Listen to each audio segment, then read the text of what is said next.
This is my Zapdos collection. Every single one of these is a perfect competitive Zapdos. All of their IVs, 30 or 31. Hidden power, always ice or grass. They're fully EV trained and ready for battle. It's my dirty little not-so-secret. I am obsessed with collecting this Pokemon. But why? Why would someone, even a competitive battler, need this many Zapdos? Well, it all started with this bird here, Transistor. In competitive single battles, Zapdos is one of the best and most versatile Pokemon of all time. In every gen where it's good, which is almost all of them, it can use like 4 or 5 viable movesets. And in gens 3 and 4, some of my favorite competitive gens, it might be at its peak versatility. You can run a pure special attacker, a mixed attacker with drill peck, a physically defensive set, a specially defensive set. And every single one of these specific sets has multiple different versions that they can run by modifying EVs or moves, or even nature a little bit. So naturally, when I started to get into competitive play on real cartridges, I needed Zapdos for some of my teams. Now, in Gen 4 Plus, getting a Zapdos with good IVs is not too big of an ask. It's Gen 3 where the problem lies. You see, there's only 2 ways to get Zapdos in this generation. Pokemon XD Gale of Darkness, and the Power Plant in Fire Red and Leaf Green. When I first started getting in-game competitive Pokemon, I didn't own Pokemon XD yet. It's technically better to use this game because Zapdos comes with an exclusive move, Baton Pass. Now, it's not required on every set, even if it's a good move, so I turned to Fire Red and Leaf Green to get a good Zapdos. Well, specifically Fire Red. So what's the strategy here? Soft reset like a shiny hunt and hope we get lucky enough? No. It turns out that if you want a specific set of IVs on a Pokemon, it is significantly rarer than a shiny. It's about a 1 in 4.2 billion chance. You heard that right, 1 in 4.2 billion. Think of it like rolling a 4.2 billion sided die, but you only want one of the sides. Okay, now that we have that out of the way, we know there's no way I'm going to soft reset for a Zapdos this rare, right? As usual, I'll be using RNG manipulation to get the Zapdos instead. These days, if you're familiar with RNG manips in Fire Red and Leaf Green, you would know it's pretty well understood and what I'm going for isn't all that difficult. But let me take you back to 2020, a time when no one knew how the RNG in these games really worked, and how the Zapdos caused everything to change. So let's look at the task we have at hand. Get a Zapdos with perfect stats, and either Hidden Power Ice or Grass. In addition, I'd prefer a modest or timid nature. To get this, as I just said, I'll be using RNG manipulation. This is just a general term for a way to control the luck in the game. RNG is short for random number generator. To execute control over the random number generator, the first thing I have to do is control the game's initial seed. This is the starting point for the game's randomness. Because computers, like the GBA tend to be very bad at creating truly random results, they have to use a bunch of different techniques to fake it. One of these techniques is to take a value from somewhere else and use that as a starting point in a long sequence of random numbers. In Pokemon, for example, a majority of the time, these games use the date and time of whatever console they're played on. But Fire Red and Leaf Green do not have any date and time. You can't even evolve Eevee into Umbreon or Espeon in these games. So, Fire Red and Leaf Green pull a random value from an internal register of the GBA, called the Timer 1, when you move past the game's title screen. This is just a spot in the GBA's memory for counting, basically. And once the game turns it on, it counts up really, really fast. So fast, we thought it was not feasible to consistently hit a target seed. More on this in a bit. Once the initial seed is determined, the game then repeatedly multiplies and adds set values to the seed over and over again. The RNG community calls these advances. In Gen 3, these happen every 1/60th of a second, in addition to any time the game needs to do something random. So, the goal is to find an initial seed that leads to an advance relatively quickly that has a Zapdos that we would like. But how do we know what initial seed we hit if the Timer 1 moves this fast? Well, that's the neat part. We didn't. In 2020, we knew 3 things about the Timer 1 when I attempted this Zapdos. 1. It was time-based, meaning if you wait a certain amount of time and then continue past the title screen, you have a certain probability to hit a given seed. We were unsure what that probability was, though. In addition, if you change the time you wait to earlier or later, the seed you hit can change. However, we had no way to know what these seeds were, so we had to record them manually. And this was a huge problem, and very tedious. Here's what the seed recording sheets would look like. We would find what seeds we could by repeatedly receiving an Eevee and recording its stats, aiming for a specific amount of milliseconds after game boot. Then we would reverse engineer what seeds said Eevee could possibly have originated from. 2. Your in-game settings also change the seed, slightly. I'm talking about these in the option menu. Although we weren't entirely sure if all of them mattered or not. And 3. In order to get stable results for the Timer 1, you have to let the intro of Fire Red and Leaf Green play out in its entirety, which takes around 35 seconds.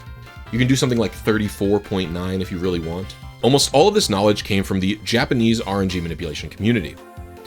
I wish I could accurately credit who discovered everything, but Poe and Larvesta 10 were the biggest help to me at the time. Poe had this excellent all-in-one tool that they had developed, and Larvesta 10 would often share various Japanese articles or techniques with me about Fire Red and Leaf Green. So I farmed up a list of seeds, and then I checked in one of Poe's tools to see how close that list of seeds was to any Zapdos of my liking. And the closest was 1 million advances, actually a little bit more. And that's not close. I mean, like, really not that close. It's over 4 hours of waiting. I'm not going to wait 4 hours for a 1/60th of a second timing window just to try that over and over again. That is insane. So it was time to bust out the TV. This is the Teachy TV. It's a useless item for babies who do not know how to play a game made specifically for said babies. All it does is show players how to do things, like capture a Pokemon. It's just a tutorial box, separate from the L button tutorial that you can get. I don't know why there's 2 of these. Anyway, it's a key item you get at the start of the game, and like many of you, I to this day have never watched any of the videos on it. But for this Zapdos, it is the solution to our woes. This item, while viewing the main screen here, advances the RNG 313 times faster than its usual speed. That can turn this Zapdos from a 4-hour wait into like a 3-minute wait at most. But there's a cost. It is an additional frame perfect input.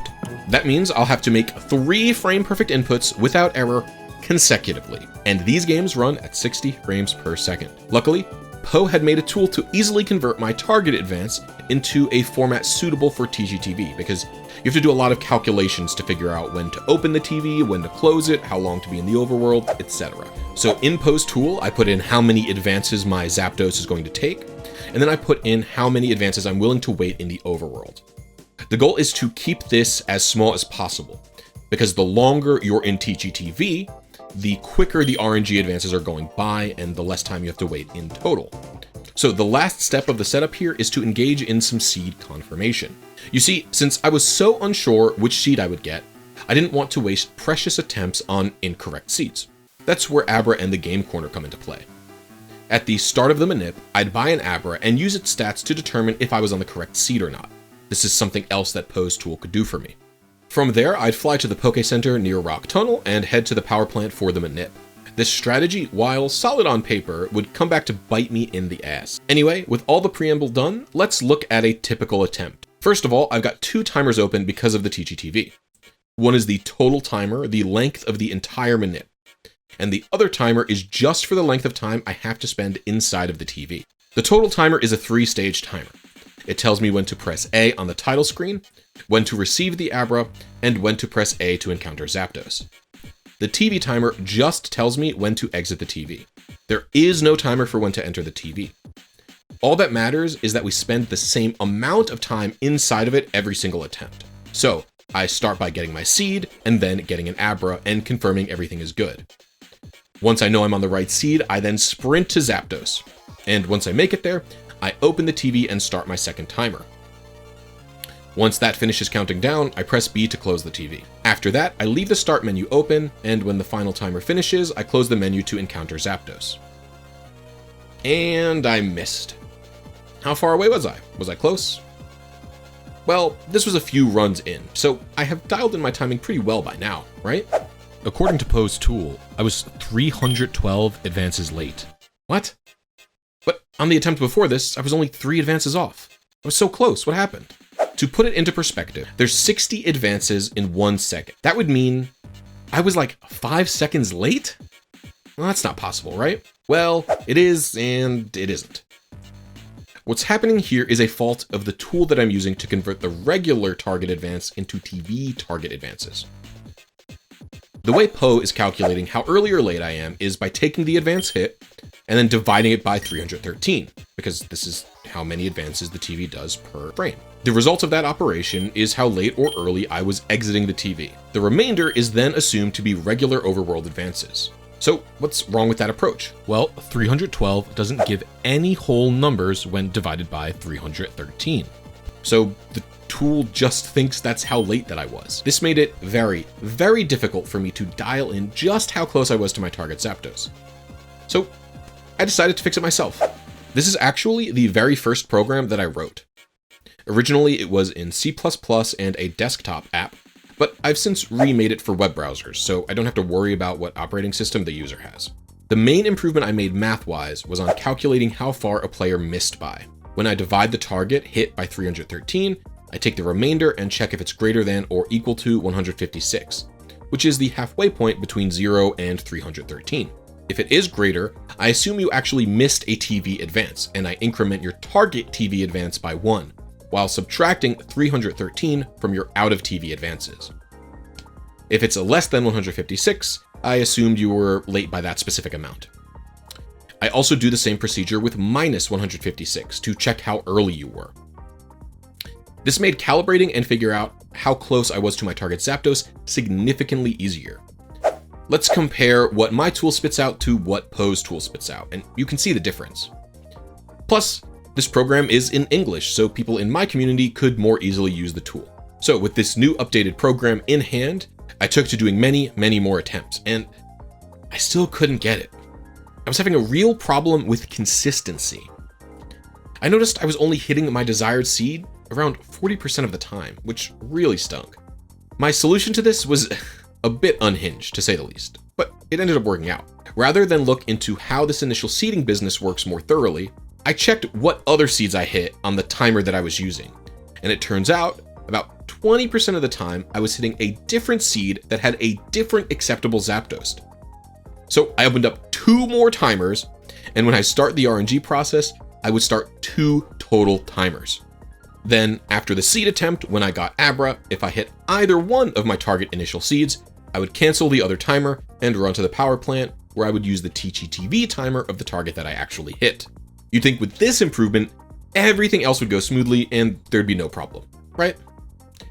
Well, no, and that's for 2 reasons. 1, 3 frame perfect inputs consecutively is not easy. I have almost no leeway here. There is no buffer system. 2, by confirming my seed with Abra, I was making things infinitely harder on myself. Earlier I mentioned that Abra would come back to bite me, and here's how. While yes, I am discarding runs that have the incorrect seed, by starting in one location and moving to another, I am introducing a ton of volatility into the successful seeds. The issue is extra RNG advances.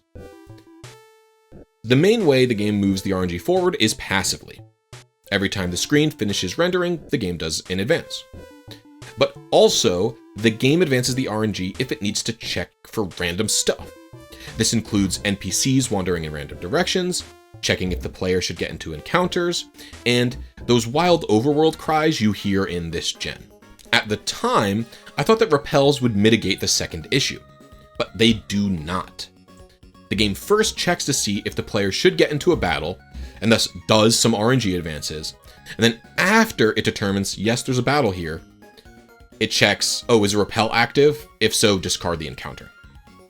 So by me starting in the game corner, then running outside, flying, and running over a bunch of encounter tiles that I cannot avoid, I am rapidly incrementing the RNG in a pretty inconsistent manner. But I didn't really know this, so I just grinded. Day in and day out, I would get home from work, stream for 3 to 4 hours, and fail. work on the program, rinse, repeat. Eventually, after 9 days and 25 hours, I hit my target Zapdos. No way! I'm free! I'm free! Transistor, my first successful Teachy TV RNG, and one of my favorite Pokemon that I've ever caught. However, that wasn't enough for me. Like I said, Zapdos is a very versatile Pokemon, and I need many, many different spreads. And this amount of consistency, or should I say inconsistency, was unacceptable. This Zapdos ignited my passion for Gen 3 RNG. But not just that, the weird stuff in Gen 3. From there, I learned XD RNG and did my best to translate Jinzaru-san's guides from Japanese, and any other Japanese guides that I found, since they were the only people doing it at the time. It also caused me to really take a deep dive into Gen 3's seeding. Once some Japanese RNGers discovered how to farm them appropriately, I built a bot to do that for the English games. I actually made a whole video about it. Using all of these things, I went on to RNG, using Teachy TV or not, many new viable Zapdos for my collection in just Gen 3 alone. I even got another Zapdos this week, and it didn't take me nearly as long either. In the end, I hope you try out a Teachy TV, or something weird like I did, and I hope you enjoy it. Inspiration to do stuff can come from anywhere. Because of this Zapdos, I learned multiple different types of programming, made several friends, and became a better battler because of it. Till next time, I hope you enjoyed this. Have a good day.